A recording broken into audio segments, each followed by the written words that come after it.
गर्भावस्था के दौरान सीने में जलन होना यानी हार्ट बर्न होना किस तरफ इशारा करता है? क्या हम इससे पता कर सकते हैं कि घर में बेटा है या फिर बेटी? हेलो दोस्तों, welcome back to my channel, जहां हम बात करते हैं मेकअप, ब्यूटी, ट्रेंडिंग, फैशन और मॉमी टॉक की। आज की वीडियो एक बार फिर से प्रेगनेंसी वीडियो है। हम सबको पता है कि जैसे ही हम कंसीव करते हैं, जैसे ही प्रेग्नेंट होते हैं, अक्सर आपके आसपास या परिवार के लोग आपको देख के तुक्का लगाना शुरू कर देते हैं कि आपके घर में बेटा है या बेटी। और हम जब प्रेग्नेंट होते हैं तो हमारे मन में भी ये सवाल आता ही है कि आने वाला जो मेहमान है वो लड़का होगा या लड़की। तो आज की वीडियो इसी बारे में है। आज की वीडियो में हम बात करेंगे कुछ खास लक्षणों की, कुछ खास सिम्टम की, जिसको देख के आप अनुमान लगा सकते हैं कि घर में बेटा है या फिर बेटी। अनुमान इसलिए मैं कह रही हूँ क्योंकि ये जो सिम्टम्स हैं ये 100% सटीक नहीं है। ये हमारे पूर्वजों के, हमारी दाई माँ जो लोग की पहले डिलीवरी कराती थी, वो लोग बहुत सारे लक्षणों को देख के बताती थी कि घर में बेटा है या बेटी, क्योंकि अल्ट्रासाउंड की फैसिलिटीज़ इतनी नहीं थी। और अल्ट्रासाउंड की बात अगर करूँ तो हाँ, ये 100% सटीक तरीका होता है। अल्ट्रासाउंड में आपके बच्चे के लिंग के बारे में पूरी जानकारी होती है, लेकिन आपके डॉक्टर आपको बताएंगे नहीं। और अगर आप ऐसा करवाते हैं लिंग परीक्षण के लिए अल्ट्रासाउंड, तो आपको आपके डॉक्टर को, हॉस्पिटल को सज़ा हो सकती है, क्योंकि हमारे देश में लिंग परीक्षण कानूनन अपराध है। इसी वजह से मैं या मेरा चैनल भी लिंग परीक्षण को बढ़ावा नहीं देते हैं। लेकिन हमारे वीडियोज़ बनाने का सिर्फ और सिर्फ रीज़न यही है कि आपकी उत्सुकता को थोड़ा कम कर दें। 100% सटीक तरीका नहीं होता है। कई बार ऐसा हो सकता है कि मैं जो सिम्टम आपको बता रही हूँ वो आपको अपोजिट जेंडर में मिले। यानी अक्सर आपने कमेंट में भी देखा होगा कि कुछ सिम्टम मैं बताती हूँ लड़के के लिए, लेकिन कई बार घर में बेटी होती है तो भी ये लक्षण मिल जाते हैं। इसीलिए मैं कह रही हूँ 100% सटीक नहीं है, क्योंकि हर किसी की प्रेगनेंसी जर्नी अलग होती है, बॉडी अलग होती है। लेकिन ये सिम्टम काफ़ी हद तक आपको अनुमान लगाने में मदद कर देते हैं कि हाँ, घर में बेटा है या बेटी। तो बिना किसी देरी के ये वीडियो शुरू करते हैं और कोशिश करते हैं कि आप इन लक्षणों को खुद से मैच करेंगे और मुझे कमेंट करके बताएंगे कि आपके अगर पहले भी बेबी है तो आपका पहले का एक्सपीरियंस कैसा रहा है, क्या ये सिम्टम्स आपसे मैच हुए हैं या नहीं, या फिर ऑपोजिट जेंडर में अगर ये सिम्टम आपके पास आपको अपने बॉडी में महसूस हुए हैं तो बिल्कुल प्लीज़ कमेंट करिएगा ताकि बाकियों को मदद मिल सके। तो फिर अब वीडियो शुरू करते हैं। तो सबसे पहले अगर मैं बात करूँ सिम्टम की, तो वो होता है सीने में जलन। जी हाँ, आपने देखा होगा, हार्ट बर्न भी कहते हैं सीने में जलन। इस टाइप की समस्या गर्भावस्था के दौरान ज़रूर आपने फेस किया होगा कभी ना कभी। देखिए, मैं बात कर रही हूँ दूसरे तिमाही की।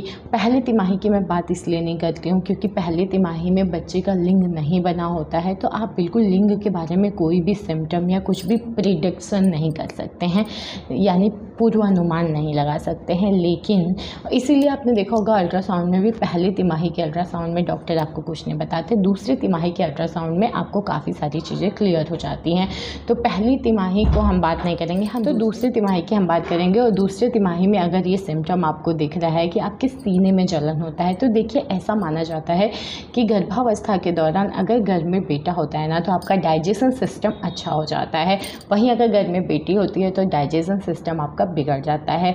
तो सीधा ताल्लुक है, अगर आपके गर्भ में बच्चा है, आप प्रेग्नेंट हैं और आपके सीने में जलन हो रहा है, तो जलन का सीधा सीधा ताल्लुक है कि आपका डाइजेशन सिस्टम बिगड़ा हुआ है, आपका खाना जो है वो प्रॉपर पच नहीं रहा है। तो अगर आपके साथ ऐसा हो रहा है कि आपको सीने में जलन, एसिडिटी, गैस की समस्या हो रही है, तो कहते हैं ये एक लड़की होने की तरफ इशारा करता है।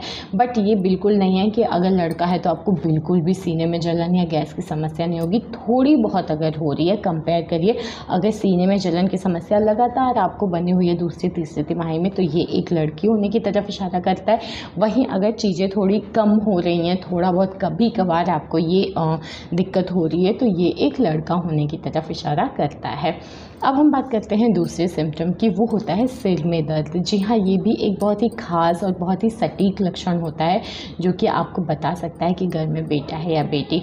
देखिए, अगर प्रेगनेंसी के दौरान आपके साथ ऐसा हो रहा है कि अक्सर आपको सिर दर्द की समस्या बनी हुई है, प्रेगनेंसी से पहले आपके साथ ये समस्याएं नहीं थी, लेकिन इस प्रेगनेंसी के दौरान आपको अक्सर सिर में दर्द रहता है, तो ये एक लड़का होने की तरफ इशारा करता है।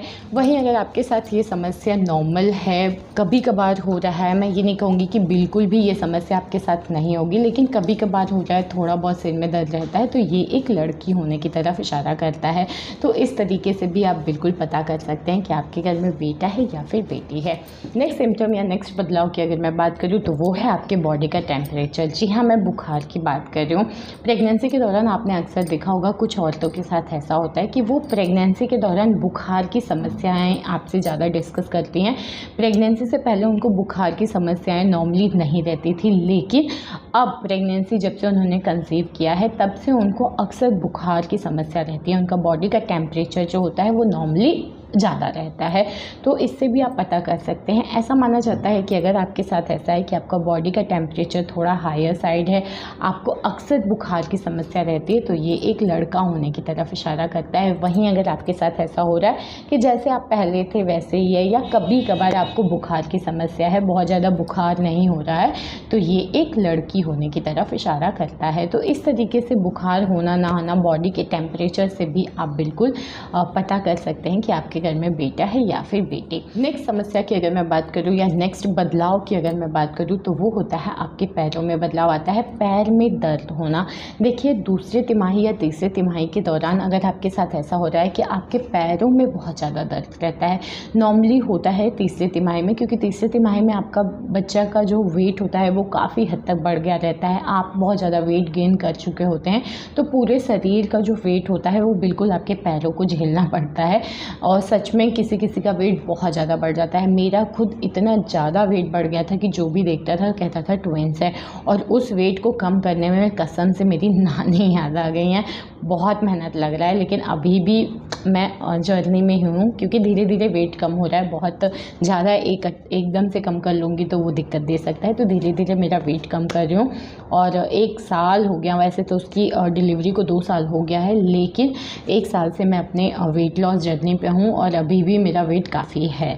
तो फ़िलहाल हम कहाँ चले आए, तो मैं बात कर रही हूँ कि पैरों में दर्द। तो अगर आपके साथ ऐसा है कि तीसरे तिमाही में आखिरी में तो बच्चे का वेट रहता है, तो उस टाइम पे पैर में दर्द होना बहुत नॉर्मल है, लेकिन अगर दूसरे तिमाही से ही आपके साथ ऐसा बना हुआ है कि आपके पैर में बहुत ज़्यादा दर्द रहता है और ऐसा लगता है कि पैल्विक एरिया या आपके प्राइवेट वाले पार्ट की जगह पे बहुत ज़्यादा खिंचाव तनाव महसूस होता है, तो ये भी एक लड़का होने की तरफ इशारा करता है। वहीं अगर आपके साथ नॉर्मल चीज़ें हो रही हैं, बहुत ज़्यादा दर्द, बहुत ज़्यादा तनाव, खिंचाव, या अपने पेट के निचले हिस्से में आपको भारीपन नहीं महसूस हो रहा है, पैल्विक एरिया पे बहुत ज़्यादा खिंचाव तनाव नहीं महसूस हो रहा है, तो ये एक लड़की होने की तरफ इशारा करता है। तो ये कुछ 4 खास बदलाव हैं जो कि दूसरे तिमाही में आपको दिखने शुरू हो जाएंगे। और अगर आपके साथ ये सारे एक्सपीरियंस आप फील कर रहे हो, ये सारे बदलाव अपने शरीर में दिख रहा है, तो आप बिल्कुल इससे अनुमान लगा सकते हैं कि घर में बेटा है या फिर बेटी।